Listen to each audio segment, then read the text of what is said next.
यहाँ Paschim Bengal board, West Bengal board की कक्षा 9 हिंदी प्रथम भाषा के प्रतिदर्श प्रश्नपत्र, सैंपल क्वेश्चन पेपर के दिए गए बहुविकल्पीय प्रश्नों MCQs के उत्तर दिए गए हैं। 1. निम्नलिखित प्रश्नों के सही विकल्प चुनिए। ऑफ आई किसकी संपूर्णता छीन ली गई? क. पेड़ की। ख. आदमी की। ग. जानवर की। घ. स्त्री की। सही उत्तर घ. स्त्री की। यह स्त्रीत्व का मानचित्र या समान कविता से संबंधित है। आई. कवि पाश के अनुसार सबसे खतरनाक क्या है? क. पुलिस की मार। ख. सहमी सी, चुप में जकड़े जाना। ग. सही होते हुए भी दब जाना। घ. हमारे सपनों का मर जाना। सही उत्तर घ. हमारे सपनों का मर जाना। कवि अवतार सिंह पाश की प्रसिद्ध कविता सबसे खतरनाक के अनुसार सपनों का मर जाना सबसे खतरनाक होता है। आई. मैं आपकी इस नेकी का क्या बदला दे सकता हूं? यह किसका कथन है?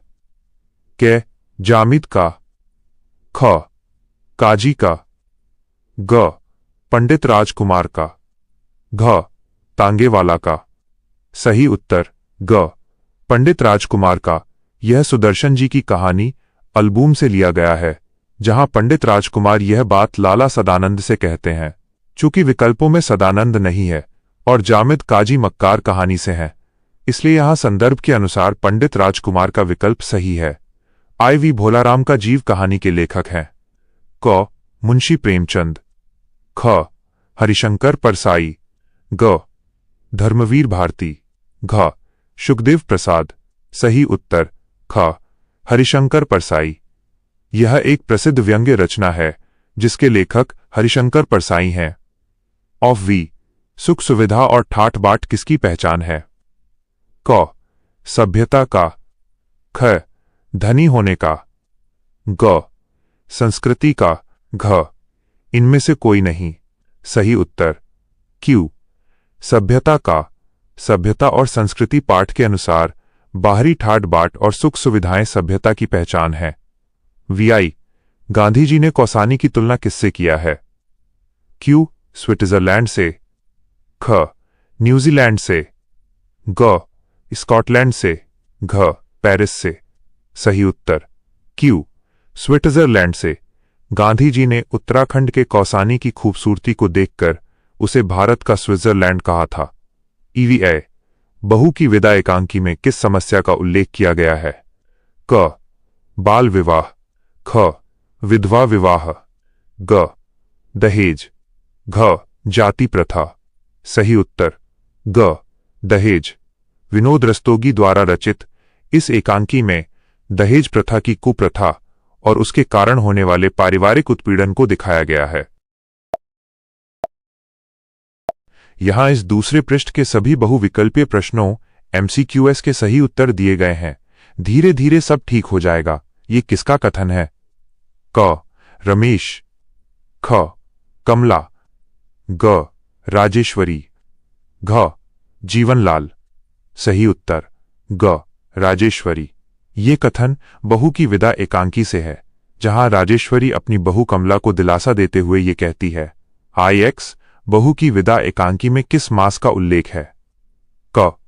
आषाढ़। ख. सावन। ग. कार्तिक। घ. फाल्गुन। सही उत्तर ख. सावन। इस एकांकी में सावन के महीने में लड़की को पहली बार मायके भेजने की रीत सावन की विदा का जिक्र मुख्य रूप से किया गया है। ऑफ X अरस्तु क्या थे? क. साहित्यकार। ख. वैज्ञानिक। ग. दार्शनिक। घ. इतिहासकार। सही उत्तर ग. दार्शनिक। अरस्तु यूनान के एक महान प्राचीन दार्शनिक यानी फिलोसोफर थे। XI राजेंद्र प्रसाद जी ने किस बात पर बल दिया? क. समाज सुधार पर। ख. अहिंसा पर। ग. किसानों की दशा सुधारने पर। घ. मजदूरों की समस्याओं पर। सही उत्तर ख. अहिंसा पर। गांधीवादी विचारधारा के पक्के समर्थक होने के कारण डॉक्टर राजेंद्र प्रसाद जी ने अहिंसा और भारतीय संस्कृति के मूल्यों पर विशेष बल दिया था। एक्सलिए मौलाना अबुल कलाम आजाद कांग्रेस में शामिल हुए। क 1909 ई में, ख 1919 ई में, ग 1930 ई में, घ 1920 ई में। सही उत्तर ख 1919 ई में। रोलेट एक्ट विरोधी आंदोलनों और जलियांवाला बाग हत्याकांड के बाद मौलाना आजाद सक्रिय रूप से 1919 में कांग्रेस का हिस्सा बने थे। एक्सआई निम्नलिखित में कौन सी ध्वनि महाप्राण है? के, ते, ख, ग, विच, घ, ध। सही उत्तर घ, ध। व्याकरण के नियम के अनुसार हर वर्ग का दूसरा, सेकंड और चौथा, फोर्थ वर्ण महाप्राण होता है। यहां ध त वर्ग का चौथा वर्ण है, जबकि बाकी सभी पहले वर्ण अल्प प्राण हैं। एक्सआईवी दो वर्णों के मेल से उत्पन्न विकार को कहते हैं। क निपात, ख समास, ग संधि, घ विपर्यय। सही उत्तर ग संधि। दो वर्णों के पास पास आने से जो परिवर्तन या विकार होता है उसे संधि कहते हैं। एक्सवी पवन शब्द में निहित संधि का नाम है। क दीर्घ स्वर संधि, ख गुण स्वर संधि, ग अयादि स्वर संधि, घ यण स्वर संधि। सही उत्तर ग अयादि स्वर संधि। पवन का संधि विच्छेद पो जोड़ अन होता है। अयादि संधि के नियम से ओ जोड़ अ इक्वल्स अव बन जाता है। एक्सवीआई जो शब्द विशेषण शब्द की विशेषता बताते हैं उन्हें कहते हैं। के सार्वनामिक विशेषण, ख अव्यय, ग समीकरण, घ प्रविशेषण। सही उत्तर घ प्रविशेषण। जैसे वह बहुत तेज दौड़ता है। यहां तेज विशेषण है और बहुत उसकी भी विशेषता बता रहा है, इसलिए बहुत प्रविशेषण है। यहां इस तीसरे पृष्ठ के सभी प्रश्नों, बहुविकल्पीय और एक वाक्य वाले प्रश्न के सटीक उत्तर दिए गए हैं। 1 निम्नलिखित प्रश्नों के सही विकल्प चुनिए। शेष भाग।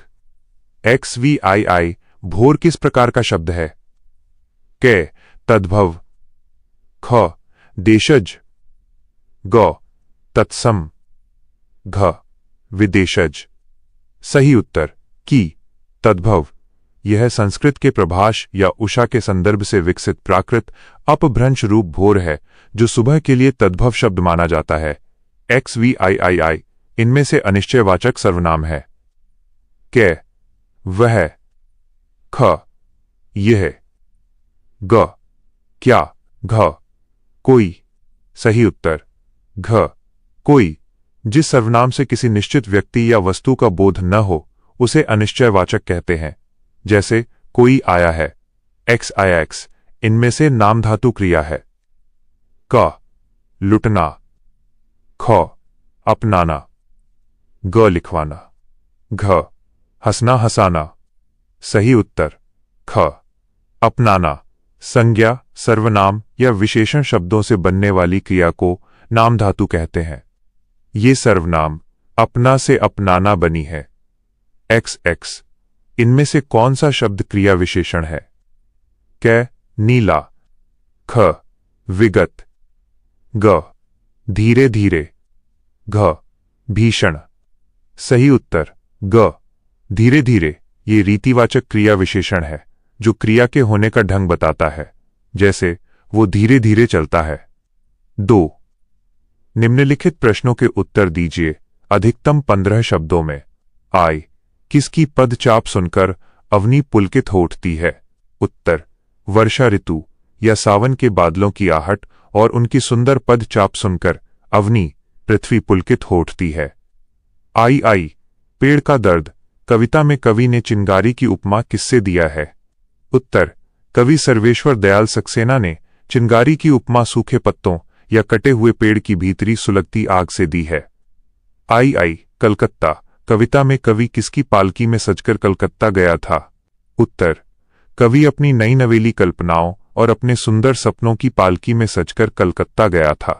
IV भोलाराम का जीव किसे चकमा दे गया? उत्तर भोलाराम का जीव यमदूत धर्मराज के कारिंदे को चकमा देकर गायब हो गया था। और V गजाधर बाबू ने पत्नी को विस्मित दृष्टि से क्यों देखा? उत्तर गजाधर बाबू की सेवानिवृत्ति के बाद जब पत्नी ने उनके प्रति रूखा व्यवहार और घर की रसोइया व्यवस्था में बदलाव की बात की तो उन्होंने उन्हें विस्मित दृष्टि से देखा। VI जनरल साहब के भाई को किस नस्ल के कुत्ते पसंद थे? उत्तर अंतोन चेखव की कहानी गिरगिट के अनुसार जनरल साहब के भाई को हाउंड या शिकारी नस्ल के कुत्ते पसंद थे। फियन संस्कृति है क्या निबंध में अपस्टार्ट शब्द का प्रयोग किनके लिए किया गया है? उत्तर रामधारी सिंह दिनकर ने अपस्टार्ट शब्द का प्रयोग उन लोगों के लिए किया है जो रातों रात बिना किसी सांस्कृतिक पृष्ठभूमि के धनी बन जाते हैं। नवदौलतीय। 8 धर्मवीर भारती किस पत्रिका के संपादक थे? उत्तर धर्मवीर भारती प्रसिद्ध साप्ताहिक पत्रिका धर्मयुग के संपादक थे। IX ओजोन की परत कहाँ होती है? उत्तर ओजोन की परत वायुमंडल के समताप मंडल स्ट्राटोस्फीयर में स्थित होती है। X प्रमोद घर क्यों बेचना चाहता था? उत्तर प्रमोद अपनी बहन कमला की ससुराल वालों जीवनलाल की दहेज की मांग 5000 रुपीस पूरी करने के लिए अपना घर बेचना चाहता था। FXI उन्होंने विदा नहीं की। ये किससे कहा है? उत्तर यह कथन प्रमोद ने अपनी मां राजेश्वरी से अपनी बहन कमला की विदा न होने की बात बताते हुए कहा था। XCI गुरु नानक ने हमें किसके बारे में बताया है? उत्तर गुरु नानक देव जी ने हमें एक ईश्वर की उपासना, आपसी भाईचारे, सत्य और नैतिक जीवन जीने के बारे में बताया है। XC लाला लाजपत राय को भारतीय राष्ट्रीय कांग्रेस के विशेष अधिवेशन का अध्यक्ष कब चुना गया? उत्तर लाला लाजपत राय को सितंबर 1920 के कोलकाता में हुए कांग्रेस के विशेष अधिवेशन का अध्यक्ष चुना गया था। यहां इस चौथे पृष्ठ के सभी व्याकरण खंड 2 के शेष प्रश्न और खंड क तथा खंड ख के प्रश्नों के क्रमानुसार उत्तर दिए गए हैं। 2 निम्नलिखित प्रश्नों के उत्तर दीजिए। व्याकरण भाग। XIV अर्धस्वर किसे कहते हैं? उत्तर जिन वर्णों का उच्चारण स्वर और व्यंजन के बीच का होता है उन्हें अर्धस्वर कहते हैं। हिंदी में य और व को अर्धस्वर माना जाता है। XV निम्नलिखित के उच्चारण स्थान बताइए। त का उच्चारण स्थान, दंत दांत।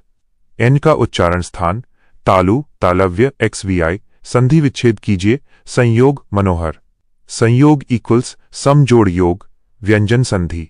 मनोहर इक्वल्स मनः जोड़ हर विसर्ग संधि। XVI उपसर्ग पृथक कीजिए। अभिनव निर्दय। अभिनव इक्वल्स अभि उपसर्ग जोड़ नव मूल शब्द। निर्दय इक्वल्स निर उपसर्ग जोड़ दय मूल शब्द। XVIII प्रत्यय पृथक कीजिए। उत्साहित स्वाधीनता। उत्साहित इक्वल्स उत्साह मूल शब्द जोड़ इत प्रत्यय।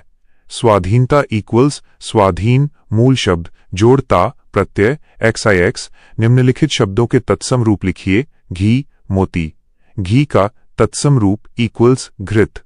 मोती का तत्सम रूप इक्वल्स मौक्तिक। ऑफ XX निम्नलिखित उपसर्गों से एक एक शब्द की रचना कीजिए। सु अव।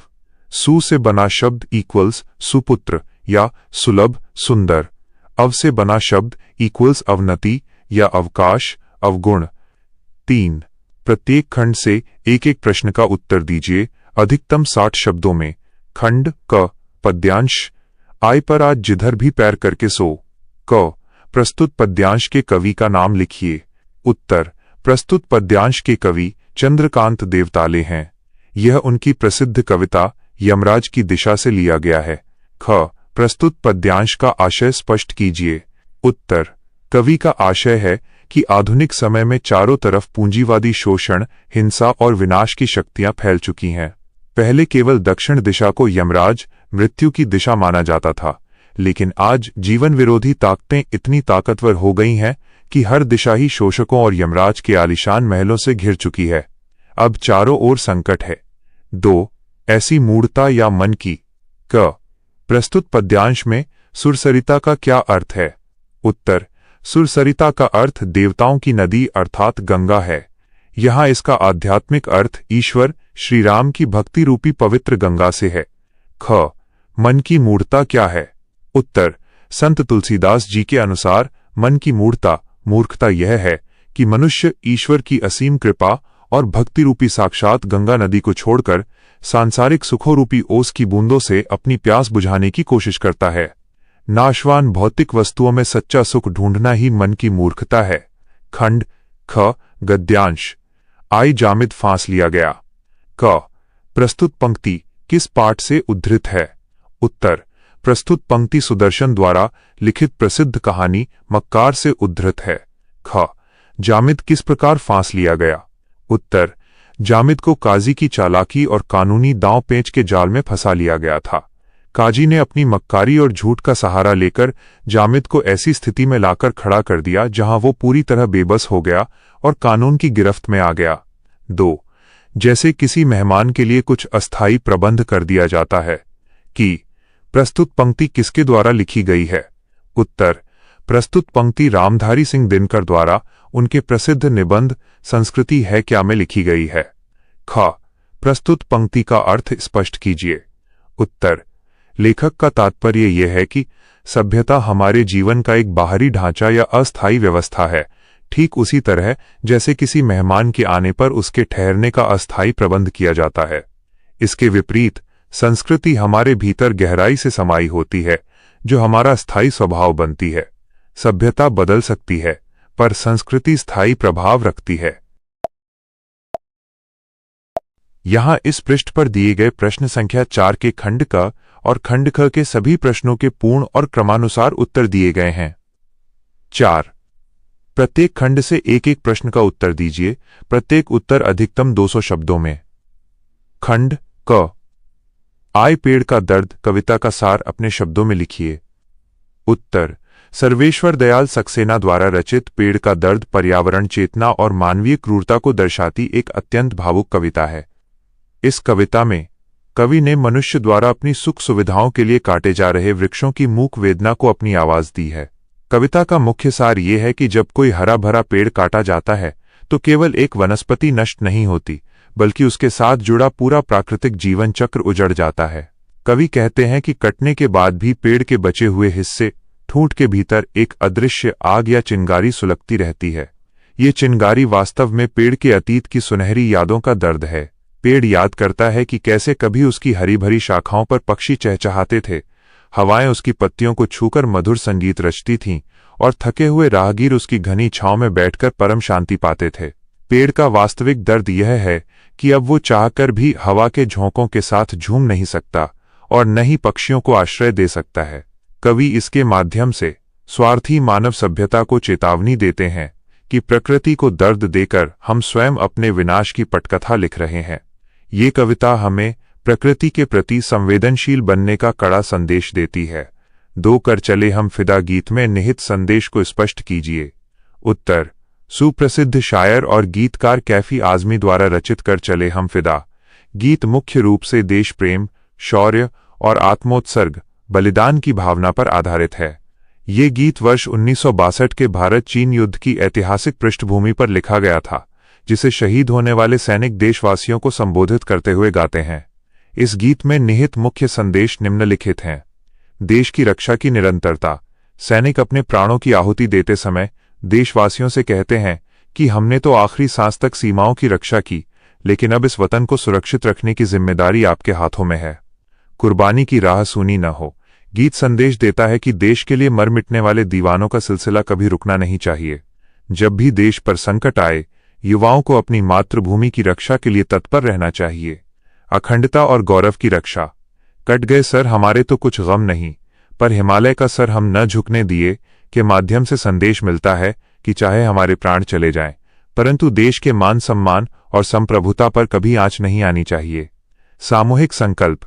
यह गीत याद दिलाता है कि देश की रक्षा केवल सीमा पर तैनात जवानों का ही कर्तव्य नहीं है, बल्कि हर नागरिक को देश के प्रति अपने उत्तरदायित्वों को पूरी निष्ठा से निभाना चाहिए। खंड ख, आय, हिंसा परमो धर्म। मूल पाठ। मक्कार कहानी के प्रमुख पात्र जामिद की चारित्रिक विशेषताओं को स्पष्ट कीजिए। उत्तर, सुदर्शन जी द्वारा लिखित कहानी में जामिद एक बेहद महत्वपूर्ण और मर्मस्पर्शी पात्र है। वो हमारे समाज के एक सीधे साधे, ईमानदार और शोषित वर्ग के आम आदमी का प्रतिनिधित्व करता है। उसकी मुख्य चारित्रिक विशेषताएं इस प्रकार हैं। सरल और निष्कपट स्वभाव। जामिद स्वभाव से अत्यंत सीधा और भोला भाला है। वो दुनियादारी की चालाकियों, प्रपंचों और कानूनी दांव पैंचों से पूरी तरह अनभिज्ञ है। वो लोगों के कहे पर आसानी से विश्वास कर लेता है। सत्य और ईमानदारी का प्रतीक। जामिद अपनी बात का पक्का है। विषम परिस्थितियों में भी वो झूठ या मक्कारी का सहारा नहीं लेता। वो अपनी सच्चाई के बल पर ही अपना उचित हक पाना चाहता है। न्याय व्यवस्था में अटूट विश्वास। जामिद को काजी और अदालत की न्याय प्रणाली पर पूरा भरोसा था। उसे दृढ़ विश्वास था कि सच कभी हार नहीं सकता और उसे अदालत से न्याय जरूर मिलेगा। परिस्थितियों के सामने बेबस। जामिद की सबसे बड़ी त्रासदी उसकी यही सरलता है, जो क्रूर समाज में उसकी कमजोरी बन जाती है।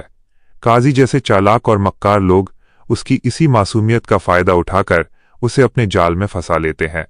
अंत में वो व्यवस्था के भ्रष्ट चेहरे के सामने पूरी तरह असहाय और लाचार नजर आता है। 2. वापसी कहानी के उद्देश्य को स्पष्ट कीजिए। उत्तर: उषा प्रियंवदा द्वारा रचित वापसी आधुनिक हिंदी साहित्य की एक कालजयी कहानी है। इस कहानी का मुख्य उद्देश्य समकालीन परिवारों में बुजुर्गों की स्थिति, बदलते पारिवारिक मूल्यों और पीढ़ीगत अंतराल जनरेशन गैप की समस्या को अत्यंत यथार्थवादी ढंग से उजागर करना है। कहानी के प्रमुख उद्देश्य निम्नलिखित बिंदुओं द्वारा स्पष्ट होते हैं। बुजुर्गों के अकेलेपन की समस्या। कहानी का केंद्रीय उद्देश्य यह दिखाना है कि एक पिता, गजाधर बाबू, जो अपनी पूरी जिंदगी परिवार की खुशियों के लिए रेलवे की नौकरी में घर से दूर बिता देता है, सेवानिवृत्ति, रिटायरमेंट के बाद जब अपने ही घर लौटता है तो वह वहां खुद को पूरी तरह पराया और अवांछित पाता है। भौतिकवादी सोच पर प्रहार। आज की आधुनिक पीढ़ी केवल धन और व्यक्तिगत स्वतंत्रता, प्राइवेसी को महत्व देती है। गजाधर बाबू का परिवार उनके त्याग और भावनाओं को समझने के बजाय उनकी उपस्थिति को अपने ऐशो आराम में एक रुकावट और बोझ मानने लगता है। पारिवारिक विघटन को दिखाना। कहानी दर्शाती है कि संयुक्त परिवारों में अब आत्मीयता और सम्मान की जगह केवल औपचारिकता ने ले ली है। अंत में गजाधर बाबू का अपने आत्मसम्मान की रक्षा के लिए दोबारा एक चीनी मिल की नौकरी पर अकेले लौट जाना ये सिद्ध करता है कि आज के घरों में बुजुर्गों के लिए कोई स्थान नहीं बचा है। यहां इस पृष्ठ पर दिए गए प्रश्न संख्या 5 के खंड क और खंड ख के सभी प्रश्नों के पूर्ण और क्रमानुसार उत्तर दिए गए हैं। 5. प्रत्येक खंड से एक एक प्रश्न का उत्तर दीजिए। प्रत्येक उत्तर अधिकतम 150 शब्दों में। खंड क। आई. स्त्री शिक्षा के विरोधी पुरातन पंथियों के कुतर्कों का खंडन द्विवेदी जी ने किन तर्कों के द्वारा किया है? उत्तर: आचार्य महावीर प्रसाद द्विवेदी ने अपने प्रसिद्ध निबंध स्त्री शिक्षा के विरोधी कुतर्कों का खंडन में उन रूढ़िवादी विचारकों के तर्कों को पूरी तरह खारिज किया है जो मानते थे कि स्त्रियों को पढ़ाने से समाज का अनर्थ होता है। द्विवेदी जी ने इसके विरोध में निम्नलिखित मजबूत तर्क दिए हैं। अनर्थ का पढ़ाई से संबंध नहीं। उन्होंने तर्क दिया कि समाज में चोरी, डकैती, हत्या या दंगे जैसे बड़े बड़े अनर्थ पुरुष भी करते हैं। यदि अनर्थ का सीधा संबंध शिक्षा से होता तो पुरुषों के सारे कॉलेज और विश्वविद्यालय सबसे पहले बंद कर देने चाहिए थे। अनर्थ व्यक्ति के बुरे स्वभाव के कारण होता है, शिक्षा के कारण नहीं। प्राचीन विदुषियों के उदाहरण। उन्होंने इतिहास का प्रमाण देते हुए कहा कि प्राचीन भारत में गार्गी, अत्रि की पत्नी और मंडन मिश्र की पत्नी जैसी विदुषियां थीं, जिन्होंने बड़े बड़े विद्वानों के साथ शास्त्रार्थ किया। यदि उस समय स्त्री शिक्षा वर्जित होती तो वे इतनी ज्ञानी कभी न बन पातीं। प्राकृत भाषा का भ्रम दूर करना। विरोधियों के इस कुतर्क पर कि शकुंतला ने प्राकृत, कम पढ़ी लिखी भाषा बोली थी, द्विवेदी जी ने स्पष्ट किया कि प्राकृत उस काल की जनभाषा, आम बोलचाल की भाषा थी। जैसे आज हिंदी या बांग्ला बोलना अनपढ़ होने का प्रमाण नहीं है, वैसे ही उस समय प्राकृत बोलना असभ्यता नहीं था। 2. पर्यावरण प्रदूषण के क्या कारण हैं? इसकी रोकथाम कैसे की जा सकती है? उत्तर: पर्यावरण प्रदूषण के प्रमुख कारण: 1. कारखानों का अपशिष्ट और धुआं। आधुनिक उद्योगों से निकलने वाला जहरीला धुआं वायु को और रासायनिक कचरा नदियों के जल को लगातार प्रदूषित कर रहा है। 2. वाहनों की बढ़ती संख्या। सड़कों पर पेट्रोल डीजल से चलने वाले वाहनों के धुएं से नाइट्रोजन ऑक्साइड और कार्बन मोनोऑक्साइड जैसी हानिकारक गैसें वातावरण में फैल रही हैं। 3. वनों की अंधाधुंध कटाई। शहरीकरण और कंक्रीट के जंगल बनाने के लिए पेड़ों को काटा जा रहा है, जिससे वातावरण में ऑक्सीजन की कमी और कार्बन डाइऑक्साइड की अधिकता हो रही है। 4. प्लास्टिक का अत्यधिक उपयोग। प्लास्टिक आसानी से नष्ट नहीं होता, जिसके कारण यह मिट्टी और जल स्रोतों को गंभीर रूप से नुकसान पहुंचा रहा है। प्रदूषण की रोकथाम के उपाय। सघन वृक्षारोपण। बड़े पैमाने पर पौधे लगाए जाने चाहिए ताकि पर्यावरण में गैसों का प्राकृतिक संतुलन बना रहे। हरित ऊर्जा का उपयोग। सौर ऊर्जा, पवन ऊर्जा और इलेक्ट्रिक वाहनों (EVs) के उपयोग को बढ़ावा दिया जाना चाहिए। कचरा प्रबंधन। कारखानों के जहरीले कचरे को बिना साफ किए ट्रीट किए जल स्रोतों में बहाने पर सख्त पाबंदी होनी चाहिए और प्लास्टिक का उपयोग बंद करना चाहिए। जन जागरूकता। जब तक हर नागरिक पर्यावरण के प्रति सचेत नहीं होगा, तब तक प्रदूषण पर काबू पाना असंभव है। खंड ख। आय बहू की विदा एकांकी के शीर्षक के औचित्य पर अपना विचार प्रस्तुत कीजिए। उत्तर। विनोद रस्तोगी द्वारा लिखित एकांकी बहू की विदा का शीर्षक सर्वथा उपयुक्त, सटीक और अर्थपूर्ण है। इस पूरी एकांकी की मुख्य समस्या और पूरी कथावस्तु बहू कमला की विदा होने या न होने की घटना के चारों ओर बुनी गई है। कहानी की शुरुआत में लालची ससुर जीवनलाल अपनी बहू कमला को उसके भाई प्रमोद के साथ मायके भेजने विदा करने से साफ इनकार कर देता है, क्योंकि उसे 5,000 रुपए का दहेज कम मिला था। वो रिश्तों की गरिमा को भूलकर इसे अपने अहंकार और शान की लड़ाई बना लेता है। लेकिन एकांकी में सबसे बड़ा मोड़ तब आता है जब जीवनलाल की खुद की बेटी गौरी को उसके ससुराल वाले दहेज की कमी के कारण विदा नहीं करते। अपनी बेटी की विदा रुकने पर जब जीवनलाल का अपना दिल तड़पता है, तब उसकी आंखें खुलती हैं। उसे एहसास होता है कि बहुएं भी किसी की बेटियां होती हैं। अंत में वो अपने अहंकार को भूलकर सहर्ष अपनी बहू कमला को विदा करने के लिए तैयार हो जाता है। अतः ही शीर्षक एकांकी की मुख्य घटना और इसके सामाजिक संदेश दहेज प्रथा पर प्रहार को पूरी तरह से सार्थक करता है। 2. जीवनलाल का चरित्र चित्रण कीजिए। उत्तर। बहू की विदा एकांकी में जीवनलाल मुख्य और एक अत्यंत प्रभावशाली पात्र है। वो समाज के उस ससुर वर्ग का प्रतिनिधित्व करता है जो रूढ़िवादी, अहंकारी और धन के पीछे भागने वाला है। उसके चरित्र की मुख्य विशेषताएं निम्नलिखित हैं। धनलोलुप और लालची स्वभाव। जीवनलाल के लिए मानवीय रिश्तों, संवेदनाओं और अपनी बहू के आंसुओं से कहीं अधिक मूल्य पैसों का है।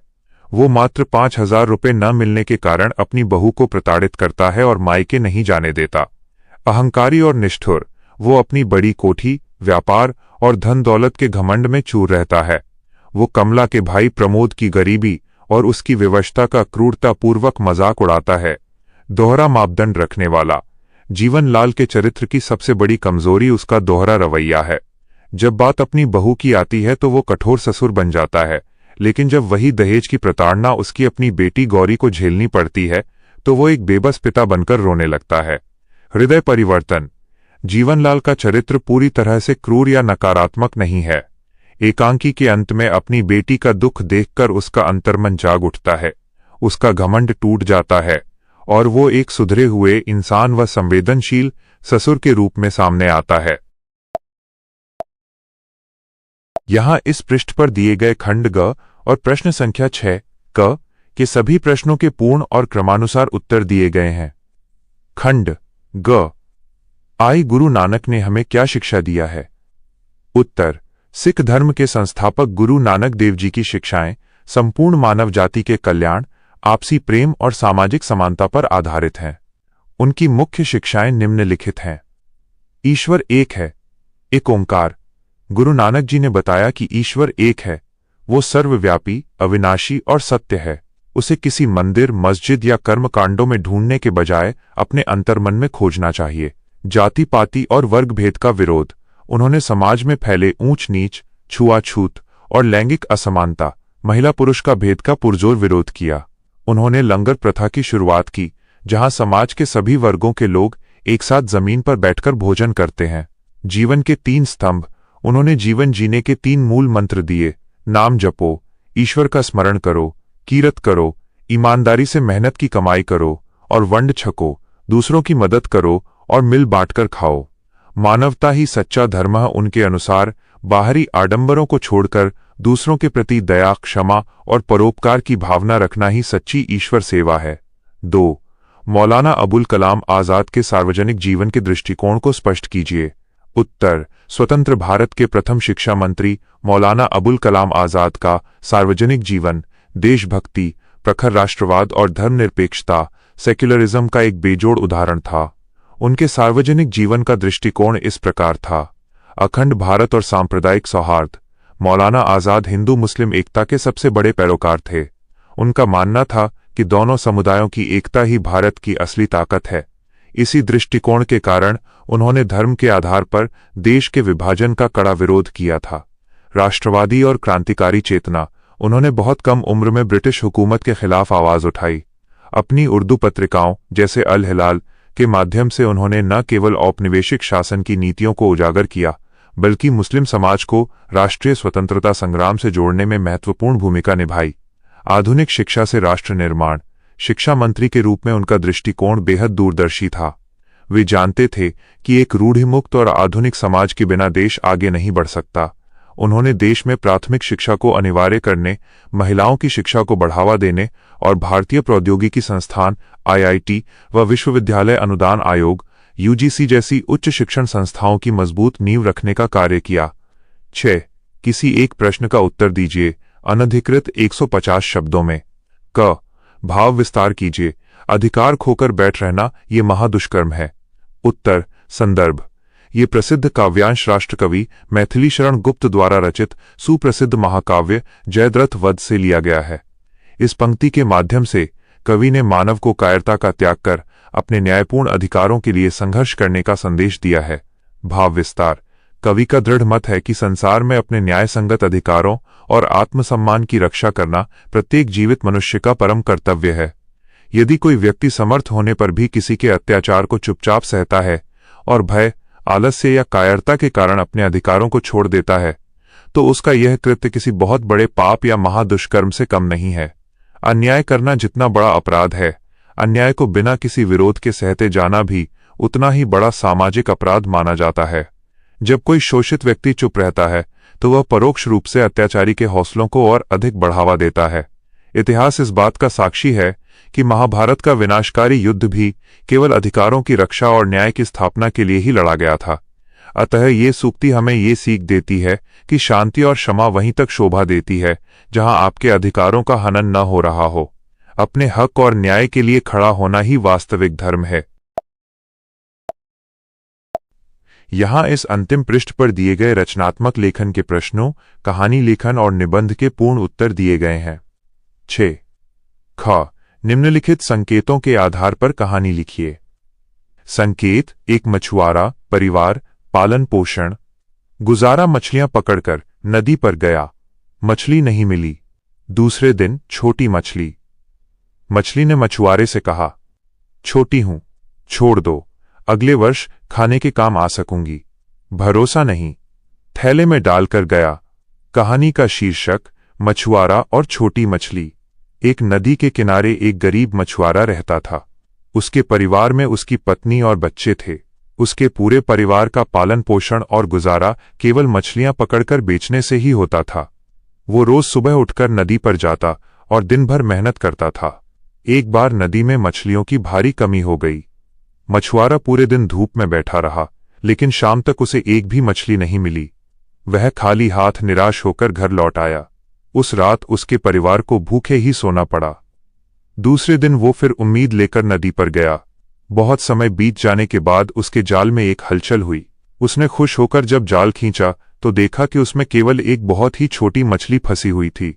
मछुआरा दुखी हो गया, लेकिन खाली हाथ जाने से बेहतर उसने उसे ही रखने का सोचा। तभी उस छोटी मछली ने तड़पते हुए इंसानी आवाज में मछुआरे से कहा, हे मछुआरे भाई, कृपा करके मुझ पर दया करो। मैं अभी बहुत छोटी हूं, मुझे नदी में वापस छोड़ दो। अगर तुम मुझे अभी मार दोगे तो तुम्हें इससे कुछ खास हासिल नहीं होगा।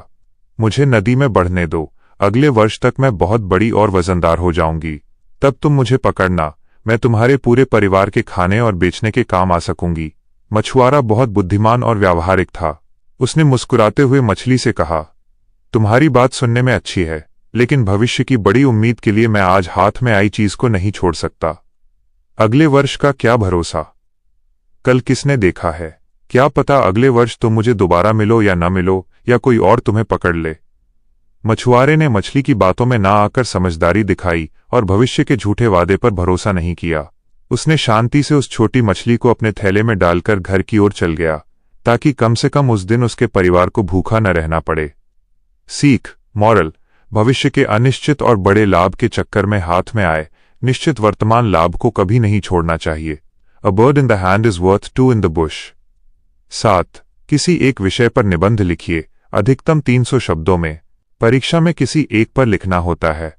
यहाँ आपकी तैयारी के लिए सबसे महत्वपूर्ण विषय ख विद्यार्थी और अनुशासन पर निबंध दिया जा रहा है। विषय विद्यार्थी और अनुशासन। प्रस्तावना। अनुशासन 2 शब्दों के मेल से बना है।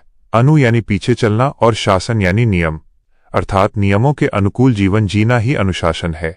मानव जीवन में अनुशासन का बहुत महत्व है, लेकिन छात्र जीवन में इसकी आवश्यकता सबसे अधिक होती है।